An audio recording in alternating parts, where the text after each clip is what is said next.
What does this shirt mean? It means that the Democrats are stupid and that Trump should be president. What are the three branches of government? The three branches of government: legislative. Oh, fuck me. He's drunk, probably. Legislative.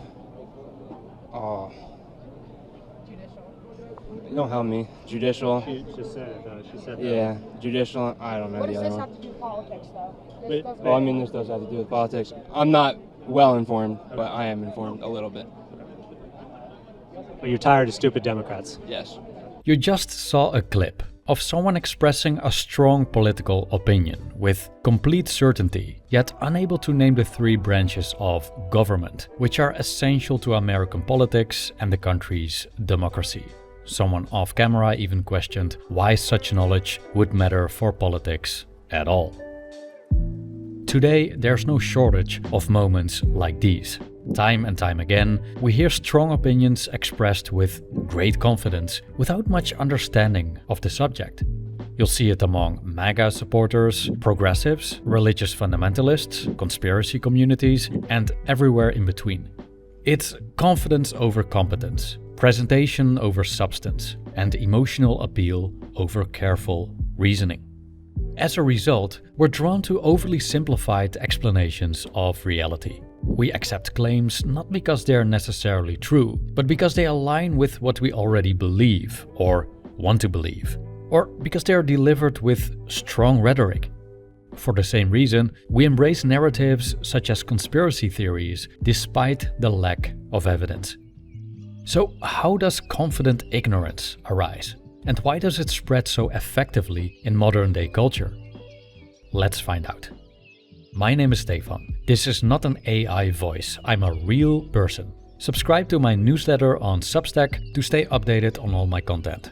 You can also support my work on Patreon and find my books on Amazon.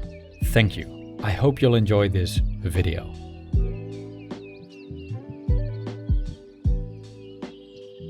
Let's start with a little story. Back in 2017, I decided to plunge into the hype of the moment, the cryptocurrency boom. I was still working at the bank during the day, earning a modest wage and trying to make it as a freelance writer at night. I wanted to be self-employed. And since my freelance writing career wasn't really going anywhere, I decided to hop on the crypto train, putting my small savings into the market. Of course, I had no idea what I was doing. I bought Bitcoin, Ethereum, and a couple of altcoins and started watching YouTubers talk about the latest assets and ICOs. I tried to learn how blockchain technology really works. After spending a full day watching videos about it, I still couldn't clearly explain it or explain why it was supposed to be the greatest thing since sliced bread. But I was pretty sure crypto was it. It had to be. After all, I was highly invested in it. During the 2017 boom, I was doing pretty well. And I wasn't the only one. Friends, family members, colleagues, many of them were in the market too. I couldn't stop talking about crypto. I was extremely confident about what I was doing. It felt like I couldn't go wrong. Until the crash in 2018. In reality, I didn't know what I was investing in. I hadn't read any white papers. I barely understood blockchain. I hardly knew the difference between investing and speculating.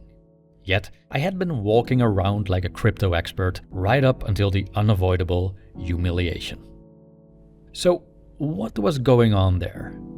A number of psychological forces were at play. One of them is known as the Dunning-Kruger effect.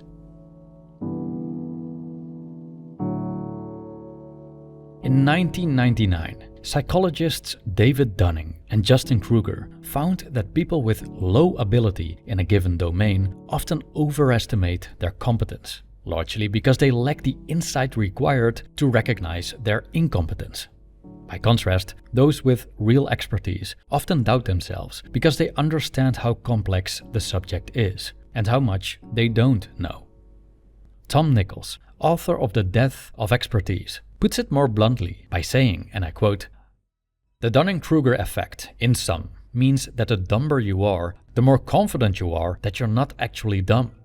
Dunning-Kruger more gently labels such people as unskilled or incompetent, but that doesn't change their central finding. Not only do they reach erroneous conclusions and make unfortunate choices, but their incompetence robs them of the ability to realize it. End quote.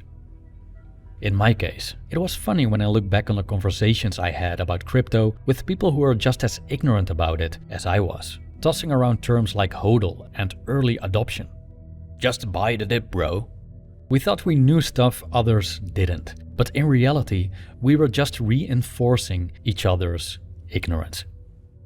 Luckily for me, it took one crash, a wake-up call, to realize I was standing on what's often called Mount Stupid. Peak confidence with minimal knowledge.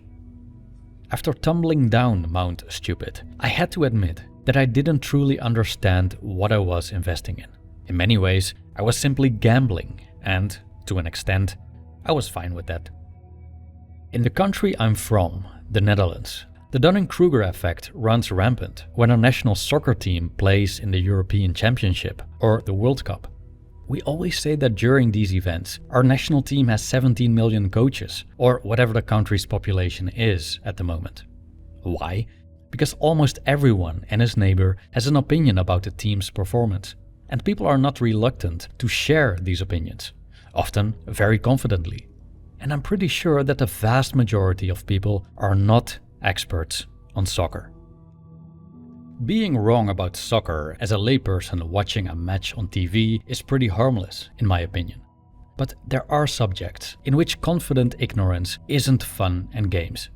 I'm talking about essential topics, the stuff that concerns our health, well-being, safety, and how we treat each other. And that's where Mount Stupid becomes dangerous. Especially when people don't calm down, meaning when they hold strong convictions about these issues without recognizing the limits of their understanding. Let's face it, Mount Stupid is a pretty nice place to be. It feels good if you're an expert on what you're talking about, if you have the world all figured out. You're free of doubt, free of ambiguity. Consider the meaning of life, for example. You may have heard someone say something along the lines of, "Listen, I don't understand these people endlessly discussing the meaning of life, as it's so obvious that we are here on Earth to procreate." I've heard that one often, by the way. But once we look more closely, it becomes clear that describing a biological function as the meaning or purpose of life is a bit simplistic. But for some, the oversimplification is the point. It's easy, it's digestible, and often, it aligns with how they want to see the world. But when people begin to adopt these overly reductive explanations and premature conclusions about vital topics such as medicine, climate, different cultures and religions, politics or the economy, it could make things pretty dark. And things may even get darker if such views get amplified and people refuse to give them up or update them.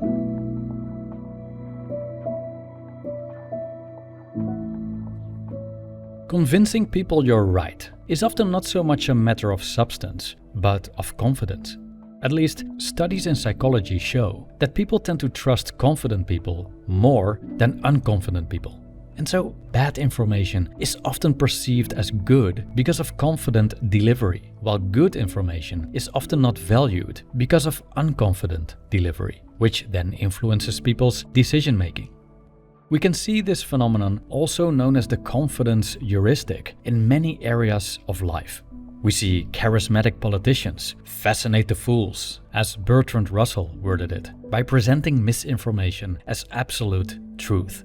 We see religious leaders convince the masses of fundamentalist ideas that aren't grounded in facts. We see door-to-door salesmen with charming, slick sales pitches. And we also see confident employees climbing the corporate ladder, while more qualified but unconfident ones are overlooked. Back in my crypto days, those crypto bro YouTubers I was watching were usually very confident. They talked as if they were experts in their field, especially those pulling up these graphs and throwing all these terms around, like falling wedges, golden crosses, consolidation, moving averages, and Fibonacci retracement. and I would listen to it, thinking they really did their homework. And so, when they would confidently make a prediction or praise some new altcoin project, they sounded pretty believable. And I suspect that many people thought the same thing, often leading them to get wrecked. Confident speakers often present complex issues as simple and clear. This is persuasive because many people are uncomfortable with ambiguity and naturally gravitate toward certainty. Psychologist Ari Kruglansky introduced the concept need for cognitive closure, pointing to the desire for a firm, definitive answer on a topic to avoid ambiguity and uncertainty. And this is exactly what many confident speakers offer: quick, simple, and definitive explanations of complex issues. Another thing confident speakers do is use impressive sounding jargon that most laypeople barely understand. Language that feels authoritative simply because it is delivered decisively. In such cases, people listen to incoherent word salad without much substance, but delivered in a convincing way, and believe they just heard a wonderful piece of supreme knowledge. Yet the appeal of confidence is only part of the story. There's another reason why people hold their beliefs so firmly, and it has less to do with how something is said and more with how we wish to see the world. Are the Democrats stupid? I'm not going to answer this question, but I think it's a nice starting point to explore a possible cause of confident ignorance. At the moment, American politics is a daily spectacle. For some news commentators, it's the only topic they talk about. What strikes me is how different each news outlet reports about the exact same events. For example, when CNN says that Trump's State of the Union was misleading and full of lies, Fox News says that he slammed the Democrats. And we see these contradicting views all across the board. What's perceived as a disaster for one is a win for another. So how can the same reality produce such radically different conclusions? We can look at ourselves and our convictions honestly and ask, do we want the truth, or rather a truth we prefer? Of course, I claim that I want the truth. But could it be that there's a little bias there, a little tendency to pick a more convenient and preferable version of the truth over another? We like to think we are seekers of objective truth, but for a great part, we might actually be seekers of confirmation. Truth is messy, it's ambiguous and often uncomfortable. So instead, we lean toward information that aligns with our existing beliefs and resist information that threatens these beliefs. Psychologists call this confirmation bias.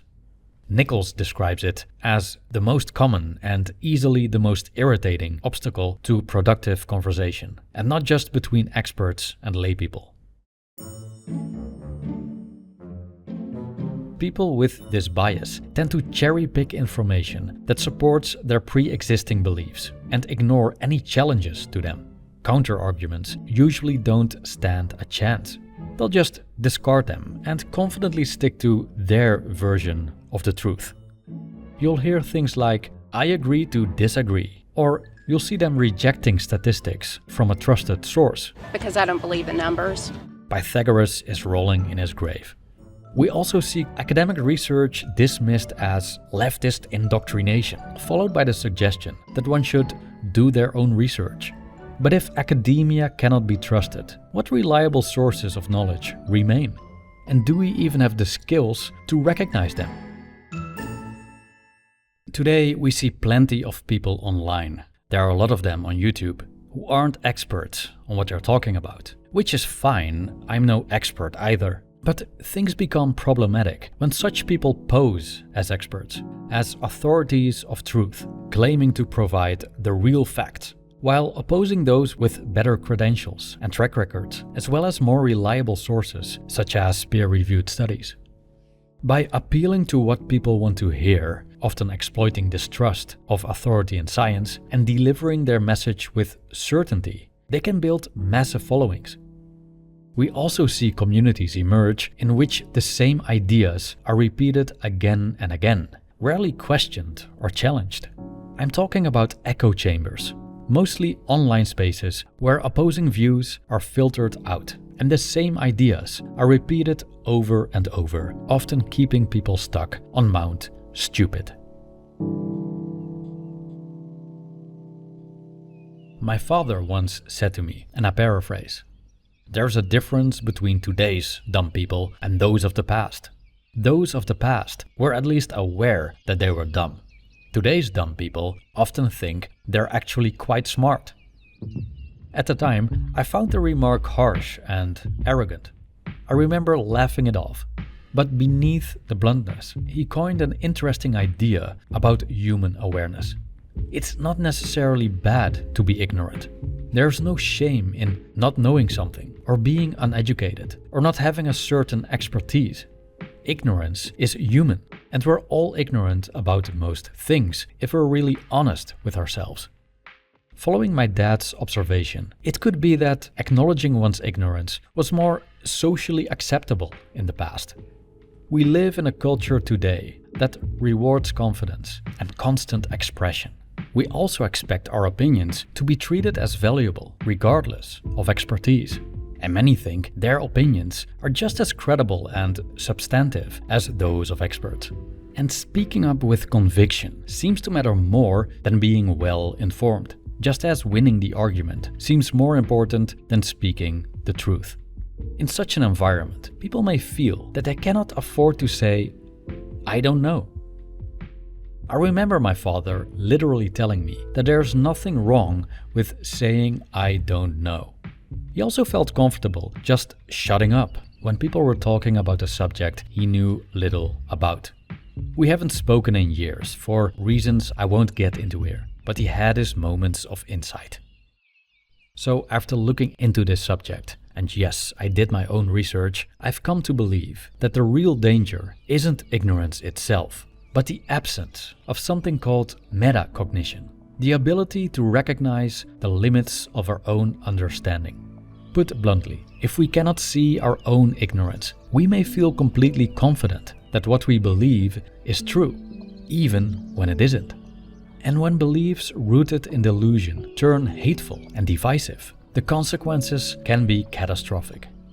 As Mark Twain once said, "It ain't what you don't know that gets you in trouble. It's what you know for sure that just ain't so." Thank you for watching.